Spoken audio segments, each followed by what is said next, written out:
los elementos y factores son una clasificación que nos ayudan a entender y a extraer la información que necesitamos a la hora de cuantificar o liquidar.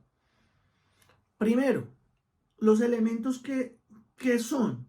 Los elementos nos permiten a nosotros situaciones como evidenciar la relación jurídica entre las partes. Estos elementos pueden ser procesales, extraprocesales, ¿sí?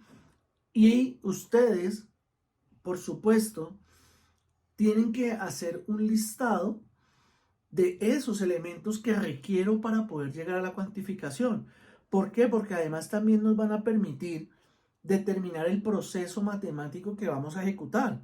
También nos va a decir a veces cómo o cuál es la aplicación que debemos hacer o cuál es el manejo más bien que debemos hacerle a los pagos, a los abonos que hace un deudor a una obligación. Y cuando llegamos a los factores, entonces acá también realizo una subclasificación en decir, mire, los factores serán procedimentales y variables.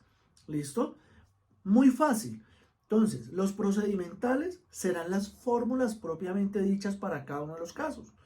¿Que de dónde sabemos cuál va a ser ese factor procedimental? De los elementos. Y los factores variables corresponden a esa información que precisamente por su connotación estadística y financiera puede ser variable.